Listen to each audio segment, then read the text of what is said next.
আলাইকুম। আবার চলে আসলাম স্কিন টিপস বলতে গিয়েও প্রথমে যে কথাগুলো বলছিলাম আমি কন্টিনিউ করতে পারিনি, সেটা হচ্ছে বিউটি টিপসের আরও কিছু সংযত পার্টগুলো। প্রথমে যেগুলো বলছিলাম সেগুলো ছিল কিভাবে আপনি ইয়াঙ্গার লুকিং বয়স ধরে রাখতে পারবেন, রোগ থেকে দূরে থাকতে পারবেন। তার মধ্যে একটা ছিল চিনি। 2 নাম্বারটা হচ্ছে আপনি সিজনাল টাইমে যারা ঢাকায় থাকেন, ঢাকাতে সারা বছরই অ্যাভেলেবেল গাজর পাওয়া যায়। দিনে প্রতিদিন 2টা করে গাজর। আর যদি আপনি আনলিমিটেড খেতে পারবেন, দেয়ার ইজ নো এক্সট্রাঅর্ডিনারি, মানে যেহেতু ভিটামিন এ, কিন্তু গাজরের মধ্যে বিটা ক্যারোটিন থাকে যা অন্যান্য সবজির মধ্যে থাকে না গাজর ছাড়া আসলে। তো গাজরে বিটা ক্যারোটিনের কারণে আপনার চোখের জ্যোতি বাড়বে, এবং গাজরের স্কিন টোন, স্কুইজিং, তারপর রিঙ্কেলস, তারপরে হচ্ছে মেস্তা থেকে শুরু করে ব্রণের দাগ, যাদের গর্ত হয়ে গেছে সেটাও কেউ রিফিল করে মাংসের ফিল আপ করে দেয় এই গাজর। কারণ গাজরের মধ্যে এই বিটা ক্যারোটিন ছাড়াও আরও এক্সট্রা এলিমেন্ট থাকে, যেটা আমি এখন মেডিকেল টার্মে না যাই, কারণ সবার জন্য মেডিকেল টার্ম আসলে অ্যাপ্লাই না, যেহেতু আমি পাবলিকলি জিনিসটা করছি যেন বুঝতে সক্ষম হয়। তো আমার জামাটা আজকে গাজরের কালারই পরে আছি আমি। সো এই গাজরের যে কালারটা, এই কালারটার সাথে আসলে অ্যাকচুয়াল লাল বলতে যেটা বোঝায়, যেগুলোতে ভিটামিন এ থাকে, গাজরেও ভিটামিন এ আছে, মিষ্টি কুমড়ায় আছে। মিষ্টি কুমড়াও কিছুটা গাজরের, পাকা মিষ্টি কুমড়া এই কালারটা ধারণ করে গাজরের মতো, কিন্তু একদম গাজরটা কিছুটা অরেঞ্জি রেড বলা চলে। সো ছাড়াও হচ্ছে পাকা আমের সময় পাকা আম, মানে পাকা পেঁপে, হলুদ বা কমলা জাতীয় সমস্ত ফলকে ভিটামিন এ কন্টেন্ট বলা হয়, এক্সেপ্ট ভিটামিন সি যা একটু টক জাতীয়, যাতে মিষ্টির পরিমাণ কম। সবজির মধ্যে তো আমি বললাম, তো সবজিতে এরকম অনেকই আছে, আপনারা খুঁজলে আরও পাবেন যেগুলো লাল। তো এখন আমি যেটাতে চলে আসি, সেটা হচ্ছে যে স্কিন টোন ঠিক রাখার জন্য গাজর। এখন অবশ্যই আমি বলে দিব, জুস আকারে অবশ্যই না।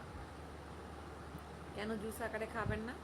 কারণ হচ্ছে যে জুস আকারে খেলে যখন একটা পালগুলো ভেঙে যায় বা স্পিডে ঘুরতে থাকে, তখন এর অনেকগুলো এলিমেন্ট একদম স্ম্যাশড হয়ে যায়, যার কারণে ওটা ভাবে হয় না। বাট আপনি যখন কামড়িয়ে খাবেন, জুসের মধ্যে স্মুদি এবং রিফাইন বা ফিনিশিং একদম লিকুইডিফাইড হয়ে পুরো রসটা যেটা খাবেন, তাতে আপনার যে ফাইবারগুলো থাকবে সেটা থেকে আপনি দূরে চলে গেলেন। কারণ ফাইবার দিন শেষে প্রত্যেকটা মানুষের দরকার। সবজি যে কারণে আমরা বলি সবজিতেও ফাইবার কন্টেন্ট খাবার থাকে, তো এই ফাইবার কন্টেনিং খাবারগুলো আপনার বাওয়েলে ক্লিয়ার করতে সহায়তা করে। এক, আর গাজরটা চেষ্টা করবেন ছিলে ডাইরেক্ট কাঁচা খাওয়ার জন্য। যদি আরও বেটার হয় 3 বেলা 3টা, অথবা এক বসাও 3টা খেতে পারেন। আমি তো 3-4টাও খেয়ে ফেলি এক এক সিজনে, বিশেষ করে শীতকালীন সিজনে ভিলেজ লেভেলে বা হচ্ছে ঢাকাতেও অনেক অ্যাভেলেবেল, সস্তা হয়ে যায় যেহেতু এটা তার সিজনাল টাইম। তো তখন আমি এমনও হয় মাঝারি সাইজের হলে 2টা 2টা 3 দুগুণে 3 বেলা 6টা খেয়ে ফেলি। অনেক সময় পেট ভরে ওটাই খাইতে থাকি। যেমন আরও একটা যেটা প্লাস পয়েন্ট, সেটা হচ্ছে শশা। যারা খালি পেটে খেলে আপনাদের অ্যাসিডিটি প্রবলেম, তারা অবশ্যই ভরা পেটে খাবেন।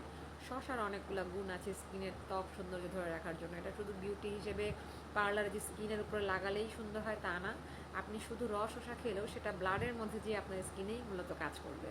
আমাদের অনেকেরই ধারণা, যেমন আলুর স্লাইসটা দিচ্ছি, আলুর স্লাইসটা ভাবে না দিয়ে আপনি একটা কাজ করেন, আলুটাকে স্কুইজ করে রসটা বের করে এই রসটা আপনি পুরো মুখে মাখেন। মাখলে যেটা হবে, আপনার এখানে স্কিনের মাধ্যমে লোমকূপের গোড়ায় ছোট ছোট ছিদ্র থাকে, যা আমাদের ঘাম বা কিছু হলে দেখবেন টেনে নেয় শরীর, বা ওইখান থেকে ঘাম নিঃসরণ হয়। সো এটাকে আমরা বলি হচ্ছে গিয়ে ইংরেজিতে ডিফিউশন বলি, বা হচ্ছে গিয়া কী বলবো, ইনফিউশন, বা বাংলায় কী টার্ম আছে, অভিশ্রবণের মাধ্যমে চুষে নেওয়া আছে, শর্ট কাটা বলি, যে চেপে ভিতর থেকে বডি নিচ থেকে আমার ড্রাই বা ওয়াটার এই জিনিসগুলা যেন স্কিন ডিহাইড্রেটেড না থাকে। যার কারণে হচ্ছে এই ধরনের জিনিসগুলো যখন আপনি মনে করেন আলুটাকে ছিলে রস করে পুরো মুখে দিবেন, তখন এটা ড্রাই হওয়া পর্যন্ত আপনি অপেক্ষা করবেন না। বাতাসের নিচে দাঁড়ালে, ফ্যানের নিচে দাঁড়ালেই কিন্তু ড্রাই হয়ে যাবে। আপনার অপেক্ষা করতে হবে 30 মিনিট পর্যন্ত, যেন বডি যেটা নিচে, এটা তো সাথে সাথে ড্রাই শুকায় গেল, কিন্তু বডিকে সময় দেন 30 মিনিট, সে যেন চামড়া থেকে আস্তে আস্তে ভিতরে সিস্টেমে যতটুকু সম্ভব হয় নিতে। 1 ঘন্টা হতে পারলে আরও ভালো। আর সেক্ষেত্রে একটু কথা বলে আর না বলে যাবে, আবার স্কিন টান টান হয়ে গেলে তখন তো স্কুইজি হবে। যদিও গাজরের রস, আলুর রস বা শসার রসে এগুলো খুব একটা হয় না, যদি আপনি সাথে অ্যাডেড করে কোনো সাদা ডিমের সাদা অংশ না ব্যবহার করেন। তবে আমি বলবো কখনোই ডিমের সাদা অংশ ব্যবহার না জন্য, আমি বলবো যে অবশ্যই একজন ডক্টর হিসেবে খেতে, কারণ ওই একই জিনিস আপনার চামড়ায় যতখানি না কাজ করবে, আপনার বডিতে খাওয়ার পর ব্লাডে যে সিস্টেমেটিক্যালি যে প্রোটিনটা কাজ করবে, সেটা কখনো এটা হবে না। এর মধ্যে সবচেয়ে সুন্দর এবং সস্তা প্রোটিন যেটা, এবং সবচেয়ে দামি প্রোটিন যেটা, সেটা কিন্তু মাছও না মাংসও না, সেটা হচ্ছে ডালও না, ডিম। ডিমের মধ্যে সাদা অংশে যেমন শুধু প্রোটিন থাকে, শুধু প্রোটিনই থাকে না, একইভাবে তার লাল এই কুসুমের অংশের মধ্যে, সেটা যদি লালই হইতে হবে ঠিক তা না, হলদেটেও হইতে পারে, এই কুসুমের অংশে ভিটামিন এ যেহেতু সে হলুদ কালার, এর মধ্যেও কিছুটা পরিমাণের আমার কোলেস্টেরল থাকে। বাট এই কোলেস্টেরলের পরিমাণটা কলিজা যে আমরা খাই, মাছ বা ডিম, মুরগির কলিজা না, আমাদের গরু খাসির যে কলিজা, তার থেকে কোলেস্টেরলের পরিমাণ অনেক কম থাকে, কম, যার কারণে খুব একটা ক্ষতিকর না। অনেকেই বলে প্রেশারের রুগীদেরকে প্রেশার কম খাওয়ালে তাড়াতাড়ি ডিম খেলে প্রেশার বেড়ে যাবে, এটা যেমন ভুল, একইভাবে প্রেশার হলে ডিম খেলে প্রেশার বেড়ে যাবে এটাও ভুল। আমি নিজে প্রেশারের পেশেন্ট, আমি 4-5টা পর্যন্ত ডিম খাই, আলহামদুলিল্লাহ আমি কন্ট্রোল। এমনকি অনেক সময় খেতে না বলে থাকলে আমার প্রেশার বেড়ে যায় না, কারণ আমি অ্যাসোসিয়েটেড আরও প্রেশার কন্ট্রোল হয় এই ধরনের ন্যাচারাল ইনগ্রিডিয়েন্ট খেতে পছন্দ করি। এবং যা ন্যাচারাল ইনগ্রিডিয়েন্ট আল্লাহ আমাদের দৈনন্দিন খাবারের সাথেই লিখে রাখছেন, তার মধ্যে একটা হচ্ছে যেমন ন্যাচারালি আপনার অ্যান্টি আলসার রিলিফের জন্য আমি এখন আর খাই না বললেই চলে, সেটা হচ্ছে আদার রস খেতে পছন্দ করি, আদা খেতে পছন্দ করি। আদা আপনি র ফর্মে জুস করে খান, রস করে খান, বা গরম পানির সাথে পুরাটা 1 চামচ 2 চামচ গুলায় খান, যেভাবেই খান না কেন এটা একইভাবে উপকার করবে। যদি না করতো আমরা তরকারিতে রান্না করলে মানে তো ফুটে যাচ্ছে, তরকারিতে কাজ হতো না। এক নাম্বার 2 হচ্ছে যে রসুন, রসুনের ব্যাপারেও হচ্ছে গিয়া আর একটা ইনগ্রিডিয়েন্ট যা অ্যান্টি হাইপারটেনসিভ, অ্যান্টি ক্যান্সার, এবং হচ্ছে অনেকগুলা ব্রণ যাদের ওঠে মুখে, তারা এখানে না ঘষে রসুনটা কাঠকোলা খরার মধ্যে ঢাকনা চাপা দিয়ে অল্প আপে জ্বালান, দেখবেন স্টিম ভিতর থেকে সেদ্ধ হয়ে গেছে, তখন ওই সেদ্ধ টাইপের রসুনটা খেতে মনে হয় ক্রিমের মতো লাগবে। সো রসুনের জুস টাকা দিয়ে পয়সা দিয়ে না কিনে আস্তে আস্তে কেজি কেজি রসুন করেন, যেহেতু ইন্ডিয়ান রসুন ঢাকাতে অ্যাভেলেবেল পাওয়া যায়, বড় বড় সাইজের, এখন বাংলাদেশেও চাষ হচ্ছে। সো এই বড় রসুনের কোয়াগুলো খুব সুন্দরভাবে 1টা থেকে 2টা প্রতিদিন খান, দেখবেন আপনার প্রেশারও ধরবে না, না ডায়াবেটিস না ক্যান্সার থেকে আপনি প্রতিরোধক থাকবেন, এবং ব্রণ ওঠা বন্ধ হয়ে যাবে, এবং ব্রণের অন্যান্য কাজগুলো খুব ভালো কাজ করবে। আদা বললাম, রসুন বললাম, এবার অ্যান্টি ডায়াবেটিক একটা এমন মশলা বলবো যেটা হচ্ছে গিয়া খুব ভালো ইনগ্রিডিয়েন্ট, এবং জুস হিসেবে খেতেও খুব ভালো, চায়ের সাথে দিয়ে খেতে ভালো, সেটা হচ্ছে দারুচিনি, আমরা সিনামন বলে থাকি। তো দারুচিনির রস যদি কেউ রেগুলার খায়, সে অ্যান্টি ডায়াবেটিক ফ্রি। আমি যে 42+ রানিং যাচ্ছে আমার অ্যাকচুয়াল এজে, আমি কিন্তু সবসময় নিজের, এটা আমি পরে জেনেছি, আমি তার অন্যান্য ফ্যাসিলিটিগুলো জানতাম, সেই জন্য খেতাম। যেমন আমি আমার রোগ থেকে শুধরে উঠছি, কোনো ওষুধে কাজ হয় না, এমনকি ফিজিওথেরাপি যে হচ্ছিল না, সে সময় আমি বেলি, যেটাকে বলা হয় তেজপাতা, নিজে গাছ লাগিয়েছি এখন পরিমাণে, ঢাকাতে চেষ্টা করি কাঁচা তেজপাতা, মানে খুবই যেটা সবুজ হবে তেজপাতা, সেটা সংগ্রহ করার জন্য। এটা আমি আনকাউন্টেবল, আমি যদি বলি থাকি যে সাইড ইফেক্ট, না সাইড ইফেক্ট তো নাই, আমার বডি পুরাটা মনে হয় ওয়েটলেস, ঝরঝরে, এবং এত সুন্দর ঘুম হয় তার বলার বাহিরে। আমি 2 থেকে 3 লিটার পর্যন্ত খেয়েছি, যেটা পানির রিপ্লেস হিসেবে, এবং আমার ইউরিনেশন যেমন গুড হয়ে থাকে, এবং আমার বডির পেইন তো দূরের কথা, নিউরোলজিক্যাল পেইনের মতো একটা স্ট্রং একটা পেইন, সেটাকে টোটালি গায়েব করে দেয়। মানে আপনার মনে হবে না আপনার বডিতে আপনি কখনো নিউরো পেইন সাফার করছেন। বিশেষ করে যারা প্যারাস্থেশিয়া মানে অ্যাবনর্মাল সেন্সেশন যারা ফিলিং করেন, টিংলিং, নামনেস সেন্সেশনগুলো, সেগুলো হচ্ছে আমি।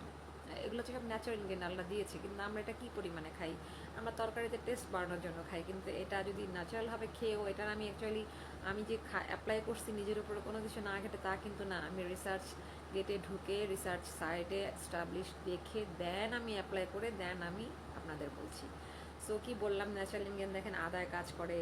একইভাবে যাদের গলার সমস্যা, সারা বছর আমার নানাকে দেখতাম, পরে যখন আমি ফুটিয়ে খাওয়া শুরু করলাম, আমি হিউজ মানে বেনিফিট পেলাম। সেটা হচ্ছে কি লবঙ্গ, এটাও বাজারে সস্তা, তেজপাতা সস্তা, দারুচিনি সস্তা। কার্ডামনাশি মানে যেটা হচ্ছে এলাচ ফল, এলাচ ফলের বেশ কিছু উপকারিতা আছে, বাট ওষুধি গুণাগুণটা খুব একটা স্ট্রং না। তো যেহেতু দামি ফল শুধু খাদ্যের জন্য আমরা ব্যবহার করি, দ্যাটস এনাফ। আর চায়ের জন্য যারা খেতে চান, that is also enough.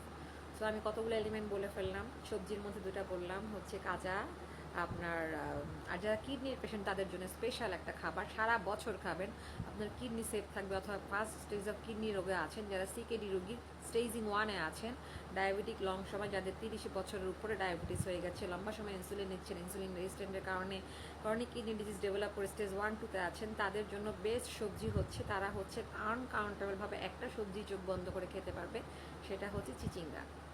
That is for kidney patient, যারা এই তরকারিটা খেলে তাদের কিডনির কোনো ক্ষতি হবে না। আমার আব্বুর জন্যও দেওয়া ছিল, বাংলাদেশের renowned Harun sir, professor Harun sir, ওনাকে সবাই এক নামে চিনি কিডনির স্পেশালিস্ট হিসেবে।